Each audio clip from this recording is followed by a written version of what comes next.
If you're familiar with competitive Pokemon at all, you've heard of Sage Park's Pachirisu, the little squirrel that became a world champion. So today we're going to find out if Pachirisu is strong enough to conquer its home region of Sinnoh by itself. Its stats are overall pretty low, the best ones being speed and special defense at a respectable, if not amazing, 95 and 90 respectively. Its learn set in this game also leaves a bit to be desired with very little type coverage, mostly electric and normal, but Grass Knot and Iron Tail are probably going to be necessary to win. I'm writing the start of the script before starting the run, so my prediction is that I can make it to the end of the run, but Bertha in the Elite Four is going to be an insane challenge. Even with Grass Knot, I might need Hidden Power, Water, or Ice to beat her life score. Let's find out though. With a little bit of movie magic, I'm able to get a Pachirisu as my starter. Let's check his stats. He's got a neutral nature and the runaway ability, completely useless against trainers, but some of his IVs are decent. 23 HP and 24 special attack is pretty good, but the low speed and special defense will probably bite me in the ass later in the game. There's nothing really of note until the first rival fight, which goes pretty bad.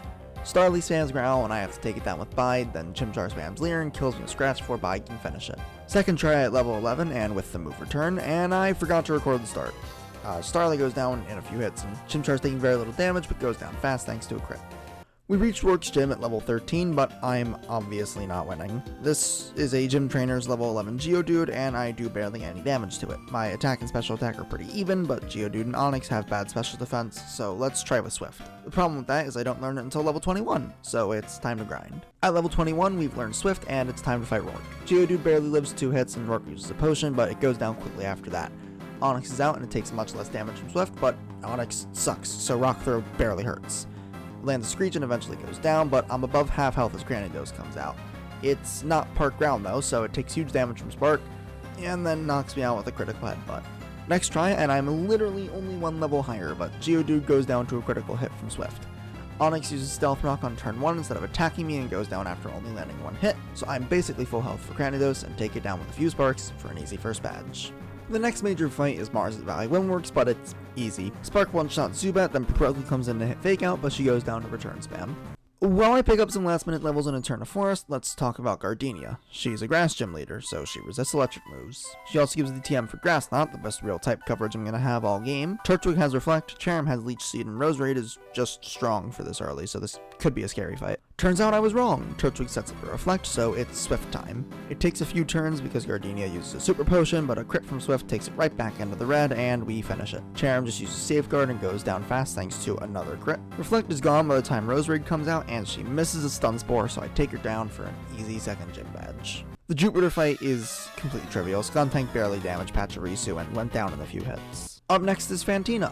Duskull goes down in 2 hits, and so does Haunter after they both land a few soft hits. Mismagius is last, and I paralyze it on the same turn it confuses me, and we trade hits until she heals. Once she does, she hits a Shadow Ball, it takes me all the way down to 1 HP, and I have 1 discharge left, but it falls just short of the kill, and she doesn't get fully paralyzed, so I go down. Come back a level higher, but Duskull just uses Will-O-Wisp, and Fantina uses a potion on Haunter, so I lose. Will-O-Wisp isn't accurate, so let's just keep trying until she misses. The very next try, I get a critical hit on Duskull to one-shot it, and she uses a potion on Haunter again, so I have way more health when Mismagius comes out. Shadow Ball still hurts, but I get another crit with Discharge to take her out. That's 2 gym battles in a row I thought would be hard, that were easy thanks to good crit luck. Let's get the win streak going again. The rival fight outside Route 209 was really weird. I forgot to heal and it was a complete sweep up until Roselia, but I got paralyzed and she was spamming Giga Drain, but I lived on 3 HP and took it out after getting fully paralyzed twice. I decided to backtrack to Amity Square and Hardhome to get an Amulet coin since I can get a Thunderbolt TM in the Veilstone Game Corner for 10,000 coins, which is about 50,000 Poké-Dollars. Gonna hold on to this while I fight some trainers and see how long it takes to get the TM. Maylene time, and we're level 40. Metatite's not a problem, but Lucario's out next. Discharge does good damage as it lands Drain Punch and Force Palm, but I get a lucky paralysis and take it out. Half health when the choke comes out, and it lives Discharge, drops my speed with Rock Tomb, and then goes down, giving me an easy 4th gym badge. Turns out my math was way off, and I actually need 200,000 Poké-Dollars for Thunderbolt and not 50,000, so I got 5 more trainers. After taking out the trainers south of Veilstone, we've got another rival fight, but it's pretty easy. Roselia was once again the only Pokemon to do any major damage, but that was mainly because it landed Leech Seed. 3 returns finished it. Crasher Wake was a one-shot sweep. I don't even know when we need to grind again. Probably Byron? There's a couple fights before then though, so let's cross that bridge when we get to it. Time for the first Cyrus fight, and I thought it would be easy, but I didn't even one-shot Sneasel and Golbat, and thanks to Toxic Poison from the Poison Fang, we were at half HP when we won. Now that I have the Surf HM, I can just go get a Thunderbolt TM, no need for the game corner. Next up is the rival fight in Canalave. Staraptor is a one-shot with Thunderbolt, then Heracross comes out. Does big damage with Brick Break, but goes down to Thunderbolt in return. Infernape hits another Brick Break and goes down to Thunderbolts, and Floatzel's a one-shot. My HP is low when Roserig comes out, but it just uses Toxic Spikes and misses Grass Whistle instead of actually attacking me, so we win. I don't think I can beat Byron at this level, but I'll try after clearing out the gym trainers.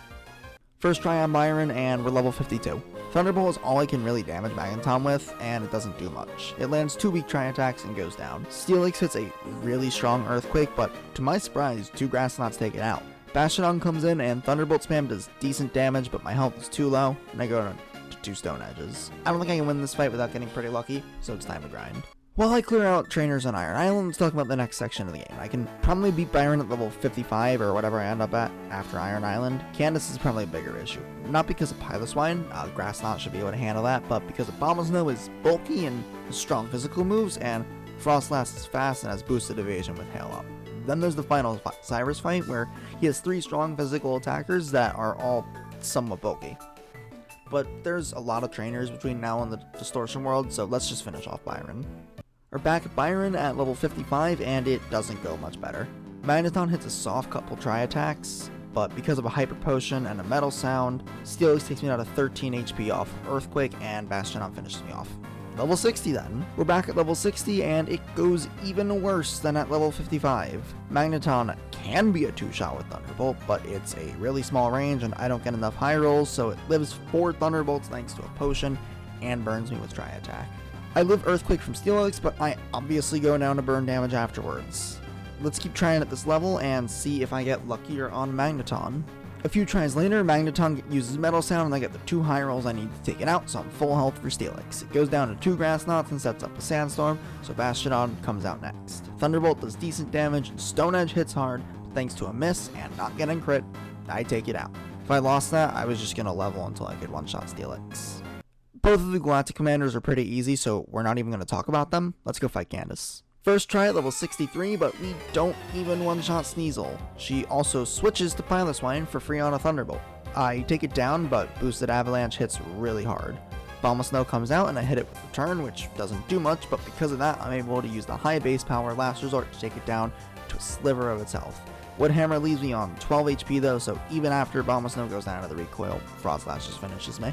I come back at level 68 and the fight goes better. Sneasel barely survives Thunderbolt and goes down to 2 returns after a potion. Piloswine barely lives a Grass Knot but hits a hard Earthquake before going down. Abomasnow goes down to 2 Last Resorts. My health is really low when Frostlass comes out and I go down after missing a Thunderbolt thanks to Snowcloak, and Blizzard leaves me on 6 HP and freezes me. That was just mean, but I think I can win at this level with a little bit of luck.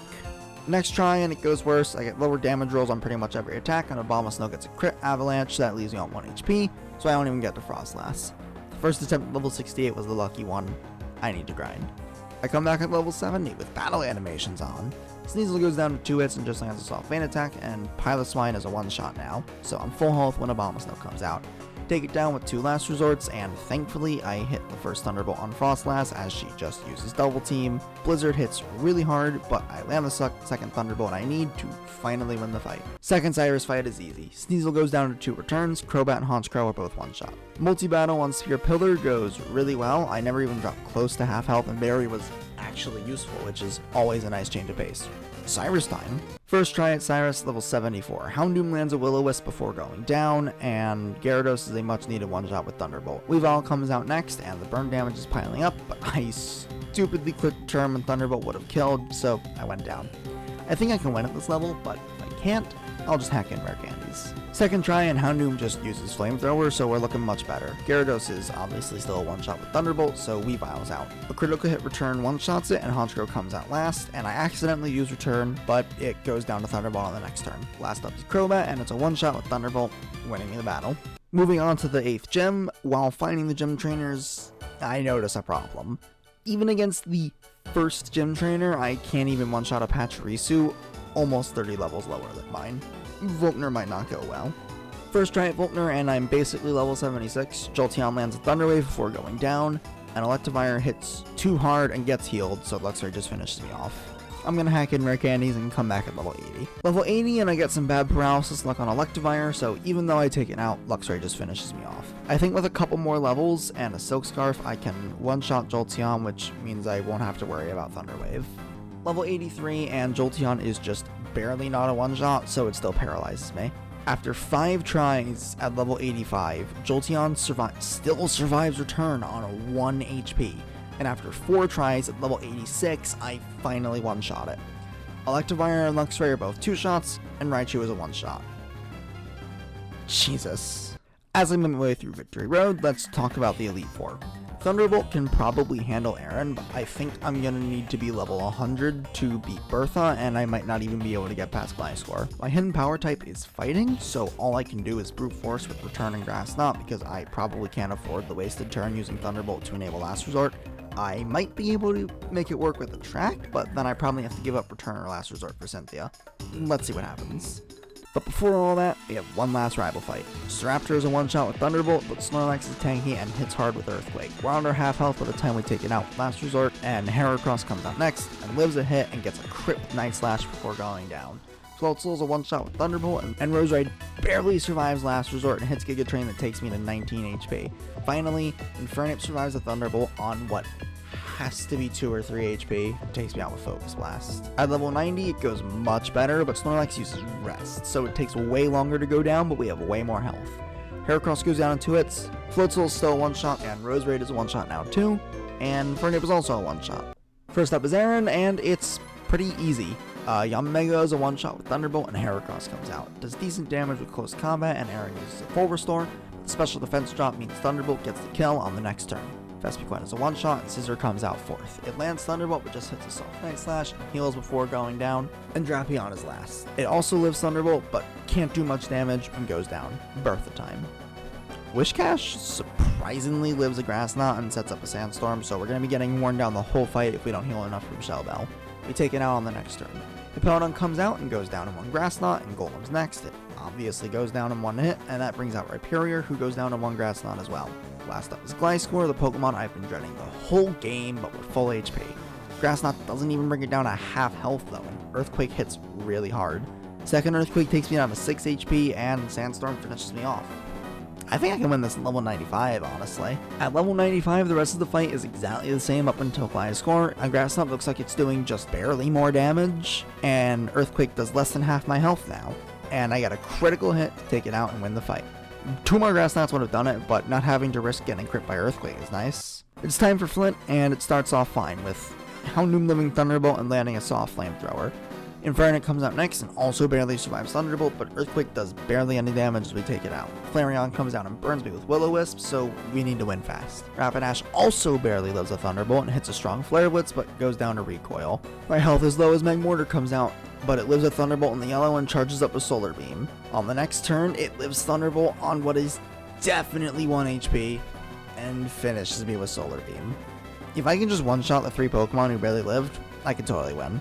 Level 97, Houndoom still barely survives Thunderbolt and just sets up Sunny Day. Infernape also still barely lives and lands a huge sun-boosted Flare Blitz and goes down to Recoil. Flareon comes out and it still just burns me, but because my health is so much worse than last time, I obviously lose after a Thunderbolt that leaves Rapidash on 1 HP and paralyzes it, prompts Flint to use a full restore, causing the burn damage to pile up too much. Level 100 then. Finally, at level 100, we one-shot Houndoom with a crit that I really hoped didn't matter and sweep through the rest of his team no problem. Flareon still survives and uses Will-O-Wisp, but we're strong enough now that we can just take out his last 2 Pokemon before the damage piles up. Rapidash is a one-shot, and Mortar still lives Thunderbolt, just as a soft Flamethrower, and we take it out. In complete contrast to that surprisingly hard fight, Lucian was almost a no damage sweep. The only hit we took was from Espeon at the end, but he only had a soft Psychic before going down. Cynthia time. Spiritomb has no weaknesses, so I just take it out with 2 Thunderbolts, but Garchomp tanks Return and Grass Knot and just finishes me with 2 Earthquakes. A couple tries later, I managed to take out Garchomp with a Silk Scarf boosted Last Resort because I used Grass Knot on Spiritomb, but Lucario comes out next. It lives Thunderbolt and I live Aura Sphere, but it finishes me off with Extreme Speed. Let's try with Shell Bell, see if Last Resort is still strong enough. Okay, trying with Shell Bell, and yeah, it's not anywhere near strong enough. If I use Shell Bell, I need to crit Garchomp, and if I use Silk Scarf, I need to crit Lucario. It's only one crit though, and I think I'll need the Shell Bell healing, so let's keep trying. Finally, after 20 minutes of trying, I stopped playing for a couple days.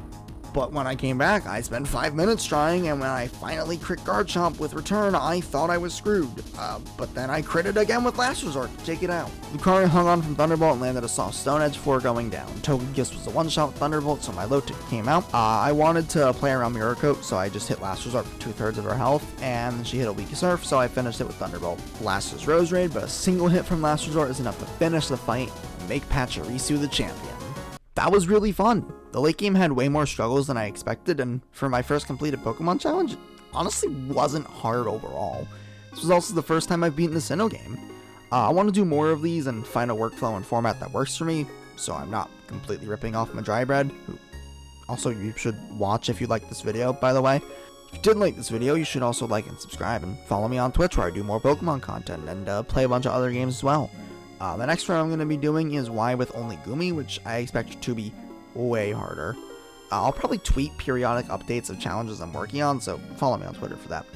Subscribe, follow me on Twitch. That's all I got for this video, so I'll see you in the next one.